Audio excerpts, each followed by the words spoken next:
집에서 인도하여 낸 내 하나님 여호와라.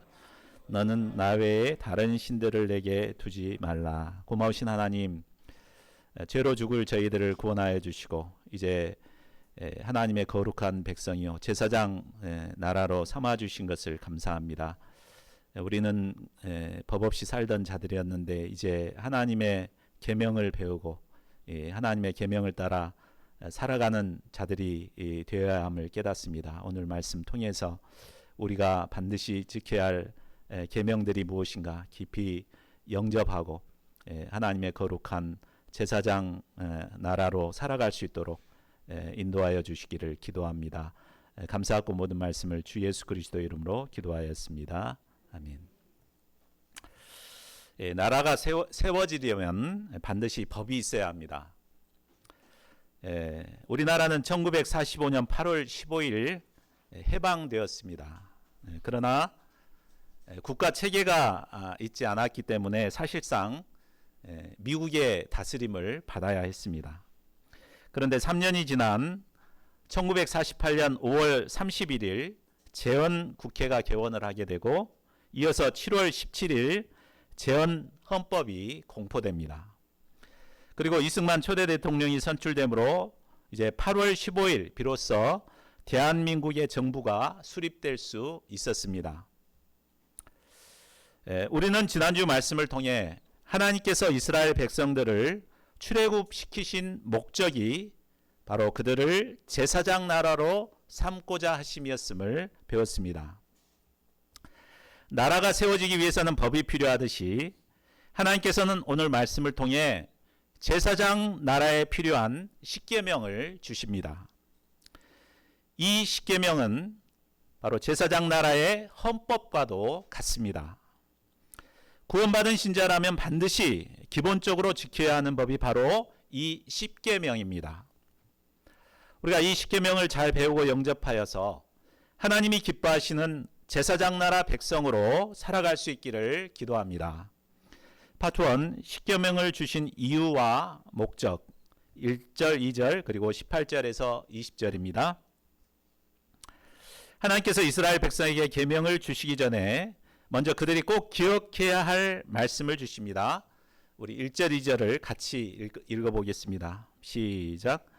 하나님이 이 모든 말씀으로 말씀하여 이르시되 나는 너를 애굽 땅 종되었던 집에서 인도하여 낸 내 하나님 여호와이니라.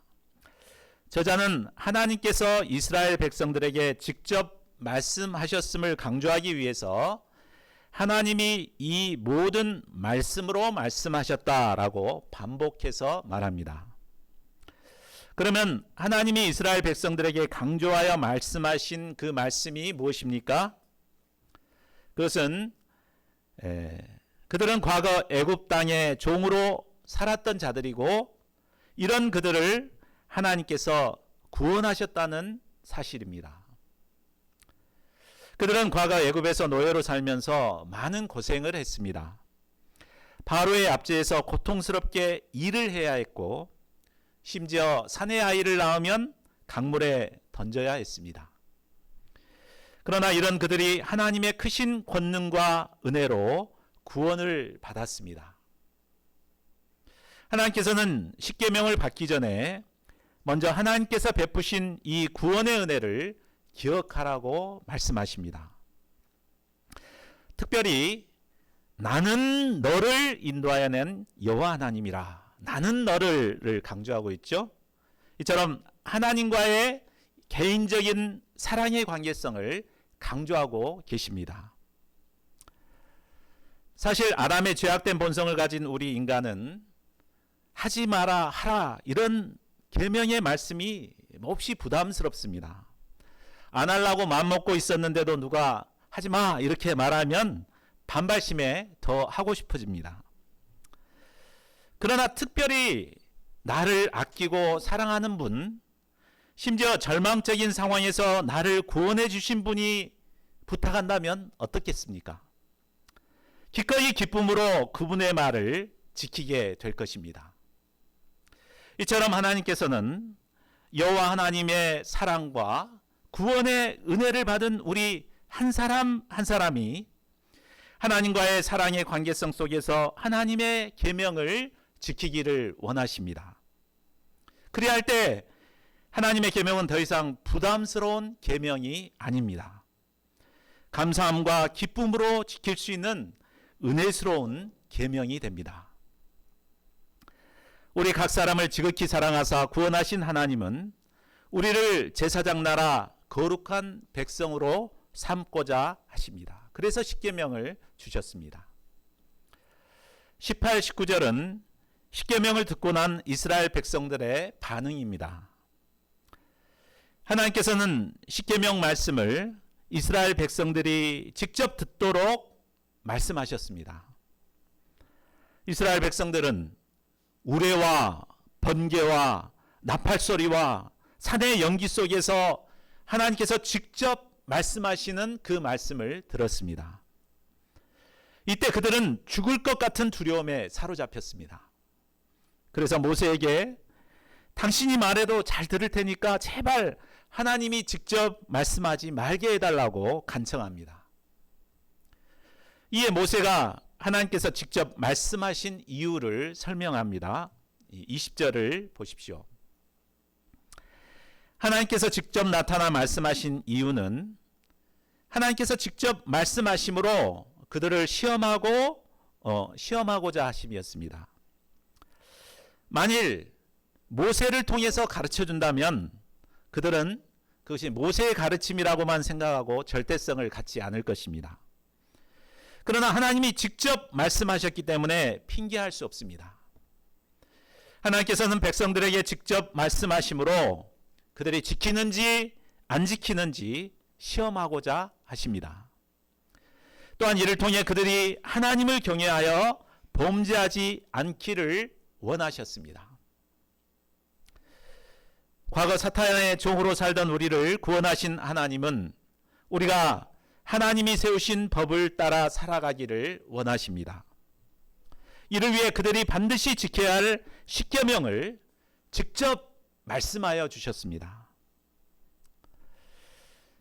그러면 구원받은 우리가 절대적으로 지켜야 할 계명은 구체적으로 무엇입니까? 십계명은 크게 두 부분으로 나눌 수 있습니다. 1계명에서 4계명까지는 하나님과의 관계에서의 계명입니다. 그리고 5계명에서 10계명까지는 사람들과의 관계에서 지킬 계명입니다. 파트 2, 하나님과의 관계에서 지켜야 할 계명 3절에서 11절 말씀입니다. 제1계명, 나 외에 다른 신들을 내게 두지 말라. 우리 3절 말씀 첫 번째 계명인데 암송하실 수 있는 분들은 암송하시고 우리 읽으실 분들은 한번 같이 읽어보겠습니다. 시작. 너는 나 외에 다른 신들을 내게 두지 말라. 다시 한번 해볼까요? 너는 나 외에 다른 신들을 내게 두지 말라.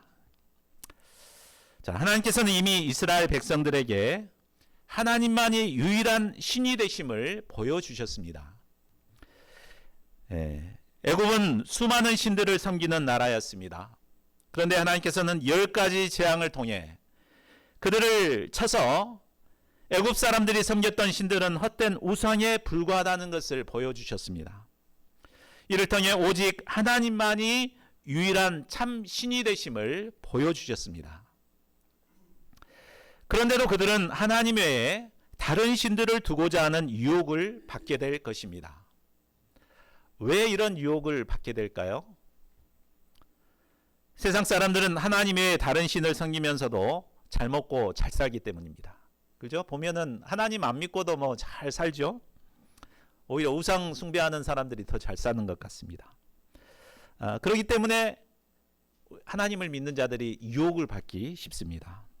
이스라엘 백성들이 가나안에 들어갔을 때 가나안 거주민들은 바알과 아세라를 섬기면서도 풍요로운 삶을 살고 있었습니다. 그들을 부러워하던 이스라엘 백성들은 결국 이 첫 번째 계명을 어기고 하나님을 섬기면서도 다른 신들을 섬기는 종교 혼합주의에 빠져들었습니다. 오늘날도 구원받은 신자들을 유혹하는 헛된 신들이 있습니다. 어떤 것들이 있을까요? 돈이나 권력, 쾌락을 신처럼 섬기도록 유혹합니다.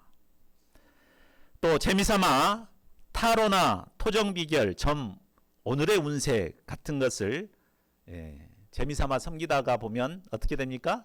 그게 이제 점점 중독이 됩니다. 보지 않으면 막 견딜 수가 없습니다. 또 요즘은 챗 GPT와 같은 생성형 AI를 마치 신이나 목자처럼 섬기는 사람들이 많은 것 같습니다. 우리 나이 드신 분들은 검색 용도로 주로 쓰는데 젊은 사람들은 챗 GPT를 통해서 신앙 상담도 합니다. 그리고 어떻게 하면 좋을까 하신가 결정을 해달라고 어떤 방향도 묻고 또 그것에 따라서 살아가는 젊은이들이 많다고 합니다. 그러나 이 모든 것들은 하나님의 심판을 받아 없어질 거짓 우상에 불과합니다. 구원의 은혜를 받은 신자들은 오직 유일하신 참 하나님이신 여호와 하나님만을 섬겨야 합니다. 제2계명, 너를 위하여 새긴 우상을 만들지 말라. 자, 다 같이 4절, 5절 상반절을 읽어보겠습니다. 시작. 너를 위하여 새긴 우상을 만들지 말고 또 위로 하늘에 있는 것이나 아래로 땅에 있는 것이나 땅 아래 물속에 있는 것에 어떤 형상도 만들지 말며 그것들에게 절하지 말며 그것들을 섬기지 말라. 사람들은 예나 지금이나 눈으로 보는 것을 믿고 싶어 합니다. 그런데 하나님은 보이지 않으시기 때문에 답답합니다. 좀 제발 좀 보여줘 봐봐. 그러면 믿을게. 이렇게 말하죠.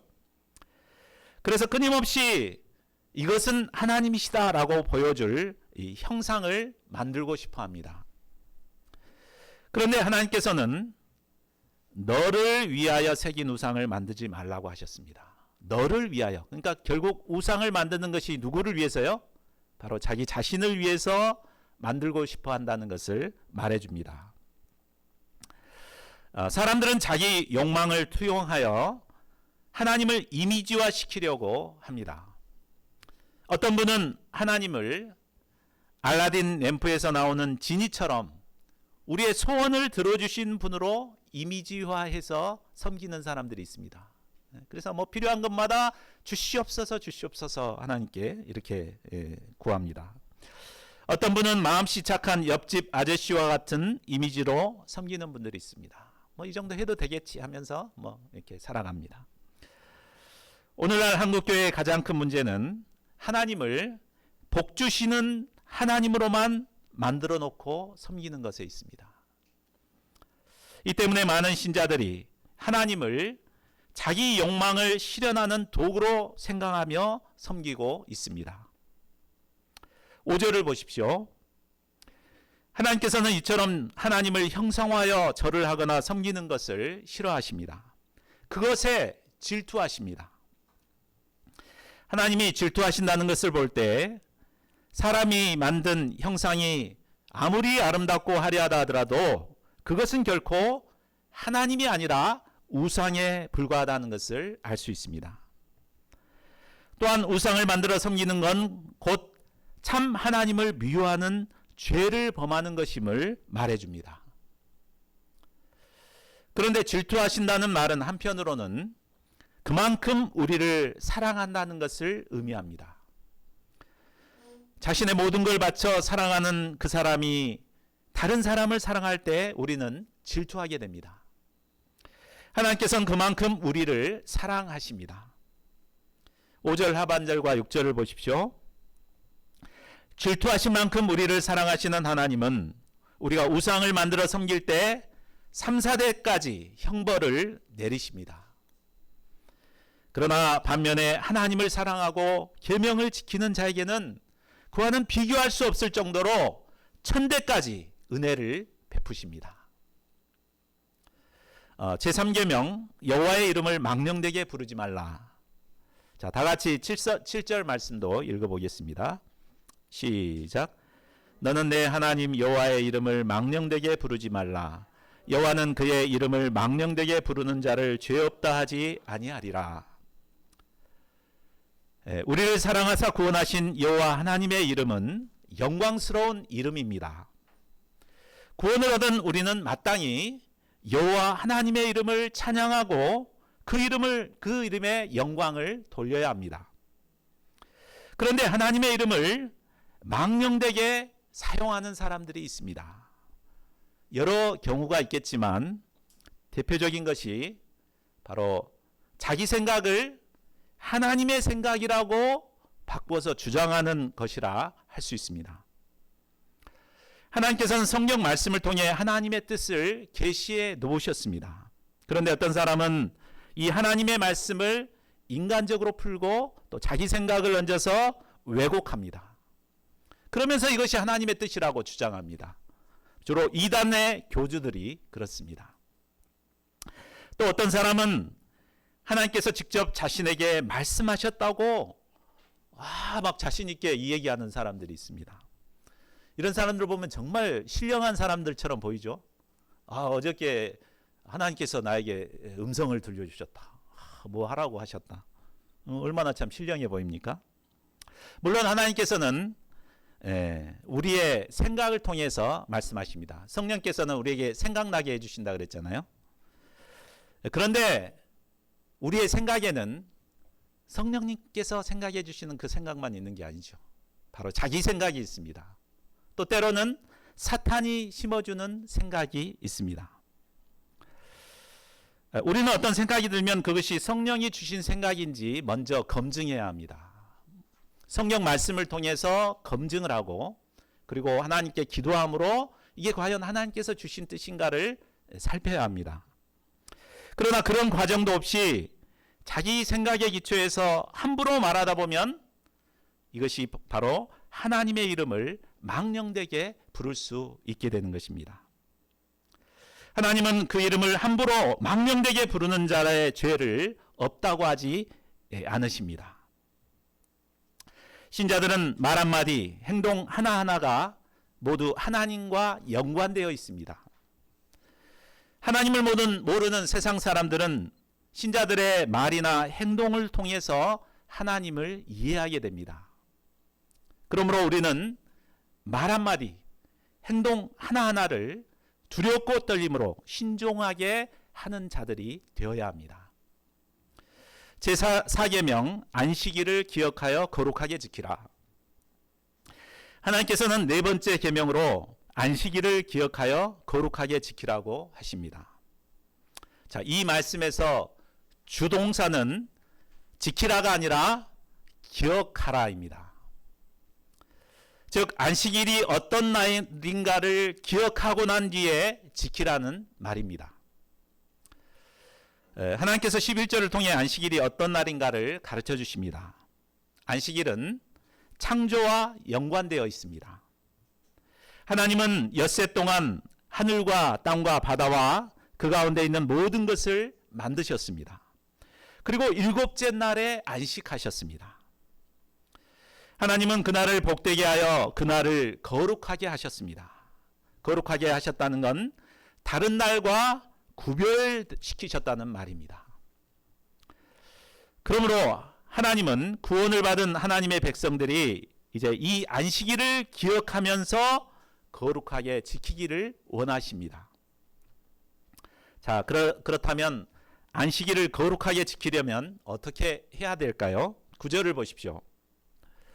먼저는 엿새 동안 힘써 자신이 해야 할 모든 일을 잘 감당해야 합니다.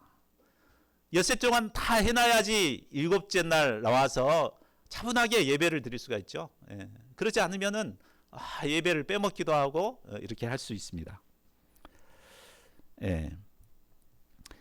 또 안식일은 자기 신이 하던 일을 중단하는 날입니다. 일을 그쳐야 합니다. 그러니까 평소에 하던 일을 그치고 이제 하나님께 예배하고 하나님께 집중해야 합니다. 자신만이 아니라 가족과 종과 짐승까지도 쉬게 해야 합니다. 이렇게 하루를 푹 쉬어줘야 이제 힘을 얻고 새로운 한 주를 힘차게 살아갈 수 있습니다. 그런데 영혼을 소유한 인간은 육체의 힘만으로는 부족합니다. 영혼의 주인이신 하나님을 예배함으로 하나님이 주시는 풍성한 은혜를 공급받아야 합니다. 하나님과 교제하고 하나님께서 주시는 말씀을 공급받을 때 우리의 영혼은 생명을 얻습니다. 그래서 일상의 삶을 통해서 하나님과 동행하며 영광 돌리는 삶을 살 수 있습니다. 자, 이상으로 하나님께서는 구원받은 신자들이 하나님께 대해 지켜야 할 계명들을 가르쳐 주셨습니다. 첫 계명부터 네 번째 계명을 하나로 압축한다면 신명기 6장 5절로 압축할 수 있습니다.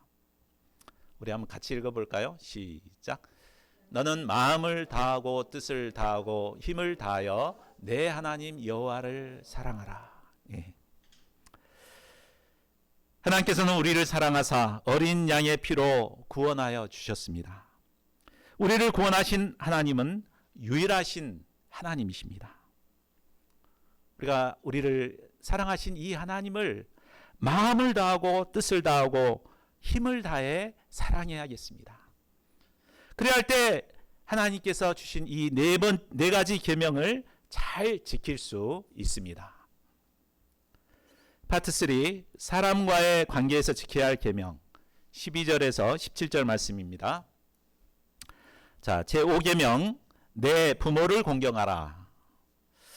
자, 하나님은 내 부모를 공경하라고 하십니다.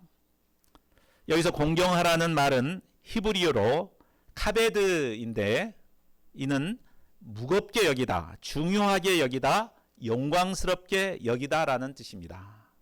그러므로 이 말은, 이 단어는 주로 하나님께 대한 반응을 표현할 때 쓰는 단어입니다. 그런데 이 부모에게 이 단어를 이제 붙이고 있죠. 이 말은 우리가 부모님을 대할 때 마치 하나님을 대할 정도로 무겁고 중요하고 영광스럽게 여기라는 것입니다. 부모님과 하나님과의 관계는 뗄 수 없는 관계입니다. 하나님께서 우리에게 생명을 주실 때 바로 부모님을 통해서 주셨기 때문입니다. 그러므로 우리는 우리에게 생명을 주신 하나님을 공경하는 만큼 우리를 낳으시고 기르시는 부모님을 공경해야 마땅합니다. 그런데 하나님은 부모를 공경하라 하시고 그리하면 여호와가 준 땅에서 생명이 길리라고 약속하십니다. 여호와가 내게 준 땅은 바로 약속의 땅 가나안입니다. 그 땅에서 그들이 얼마나 오래 살지는 부모를 어떻게 공경했는가에 달려 있습니다. 신명기 6장 22절과 3절을 보더라도 이스라엘 백성들이 여호와를 경외하면 그들이 차지할 땅에서 그들의 날이 길고 크게 번성할 것이라고 하셨습니다. 우리가 바쁘게 살다 보면 부모님에 대해 소홀하기 쉽습니다. 바쁜 일 다 끝내고 나중에 여유가 생기면 부모님을 섬기겠다고 효도하겠다고 생각합니다. 그러나 부모님은 그때까지 우리를 기다려주지 않습니다.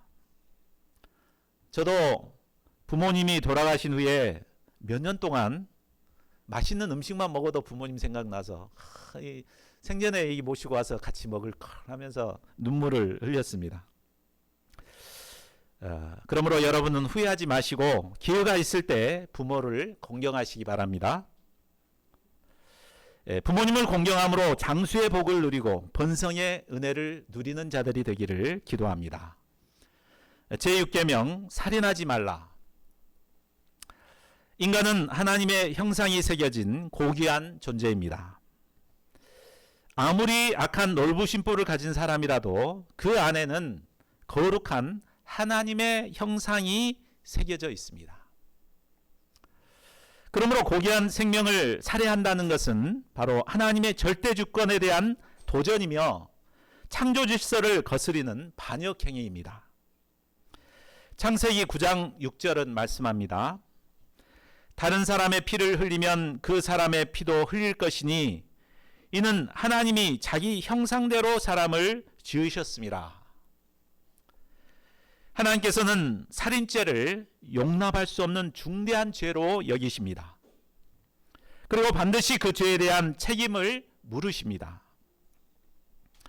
예수님은 산상수훈에서 살인죄를 확대하여 살인의 원인이 되는 마음의 태도까지 확대해 적용하셨습니다. 넘겨주세요.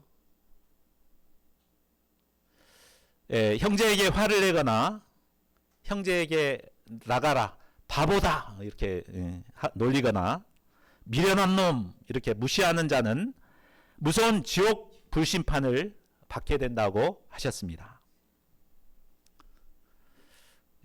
그러므로 우리가 살인죄를 범하지 않기 위해서는 먼저 마음으로부터 나오는 형제를 미워하는 마음을 먼저 회개해야 합니다. 마음에서부터 올라오는 미움의 감정의 싹을 잘라내야 합니다. 더 나아가 나를 미워하는 형제까지도 사랑해야 합니다.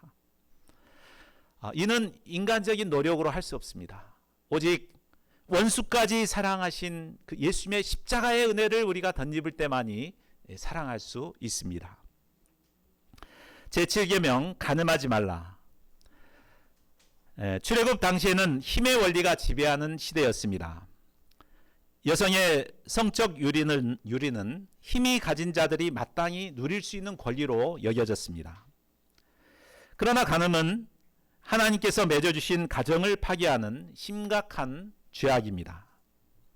시대 분위기가 아무리 음란하다 하더라도 하나님의 거룩한 백성들은 이 간음죄를 범하지 않아야 합니다. 2015년 2월 26일 헌법재판소는 간통죄를 폐지시켰습니다. 그 뒤로 간음을 죄로 여기지 않는 분위기입니다.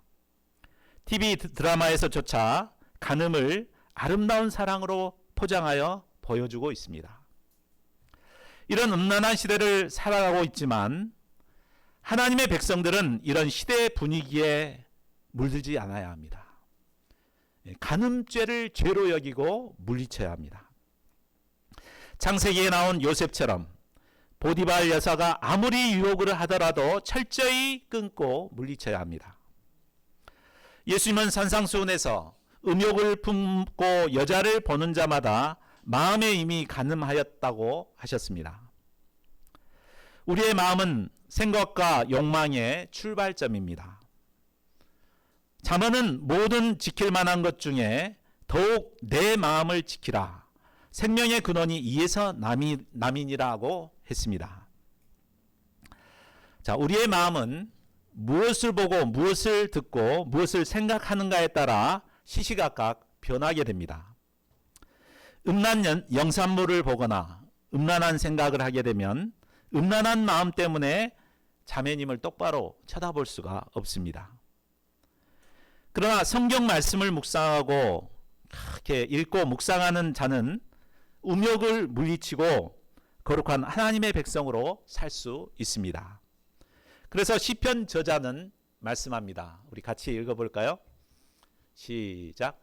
청년이 무엇으로 그의 행실을 깨끗하게 하리까? 주의 말씀만 지킬 따름이니라. 내가 음란한 생각하지 말아야지 막 이렇게 한다고 해서 됩니까?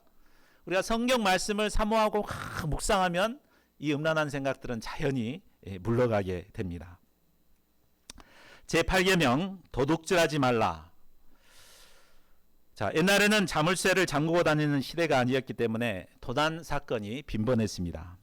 CCTV도 없었기 때문에 한번 잃어버리면 찾을 수가 없었습니다. 그래서 군대에서 속옷 훔치듯이 부족한 것은 옆집에서 훔쳐다가 채워 넣었습니다. 그래도 그것이 죄라고 여기지 않았습니다. 우리나라도 한때는 과수원에서 서리하는 것을 죄로 여기지 않고 단순한 문화로 여겼던 것과 같습니다. 그러나 하나님께서는 도둑질이라고 하시고 도둑질하지 말라고 하십니다. 도둑질은 다른 사람의 재산을 부적절한 방법으로 가져오거나 점유하는 행위입니다. 도둑질하는 사람은 재미삼아 할지 모릅니다. 그러나 피해 당하는 그 사람 입장에서는 아주 심각한 재산상의 어려움을 주는 것입니다. 재산뿐만 아니라 그것을 얻기 위해 그동안 쌓아놓은 땀과 수고와 미래의 희망까지도 빼앗는 심각한 죄인 것입니다. 남의 재물을 훔치는 도둑질은 자신의 수고나 대가를 치르지 않고 얻고 싶은 그런 마음에서 오게 됩니다. 대가를 치르지 않고 얻고자 하는 마음, 이 말을 한마디로 도둑놈 심보라고 합니다.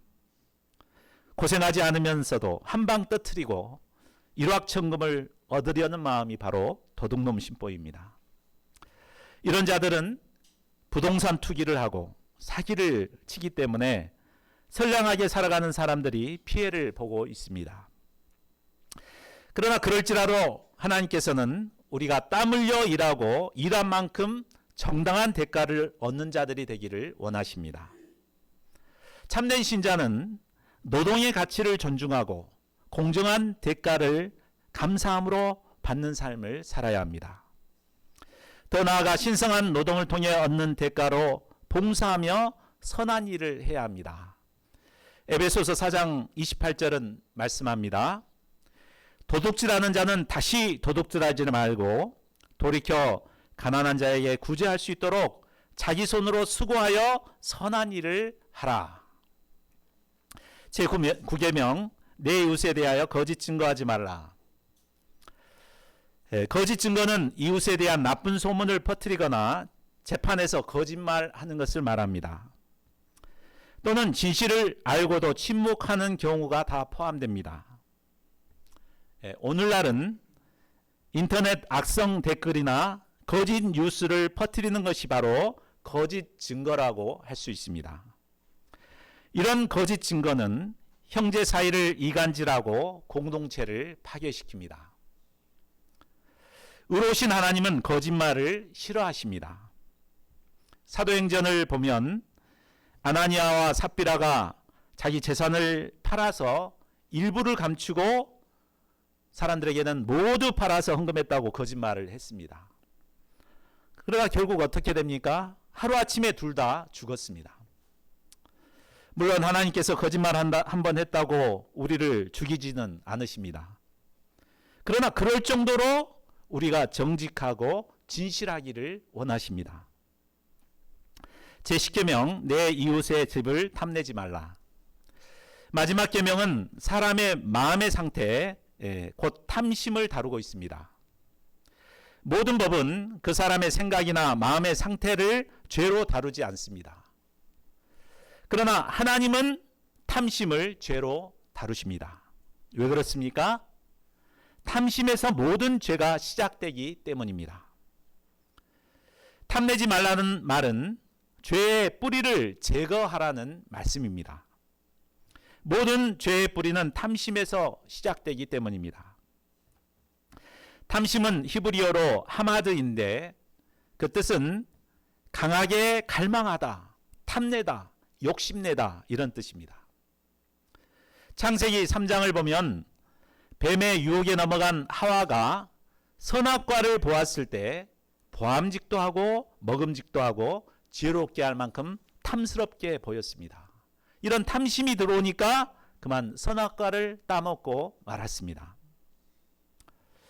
우리는 아름답고 화려한 이웃집을 가 봤을 때 이런 탐심이 생길 수 있습니다. 야, 나도 저런 집 가지면 얼마나 좋을까. 또 아름답고 현모양처인 이웃집 아내를 보면 부럽고 탐심이 생깁니다. 일 잘하는 남종을 보면 탐심이 생기고 음식 잘하는 여종을 보면 탐심이 생깁니다. 남의 떡이 더 커 보인다고 사람들은 자신이 가지고 있는 것을 자신이 가지고 있는 다른 사람이 가지고 있는 걸 보면은 자기 거보다 아주 좋아 보이고 그걸 부러워하여서 탐심을 갖습니다. 그러나 하나님의 백성은 남이 가진 걸 부러워하기보다 자신이 가진 것에 감사해야 합니다.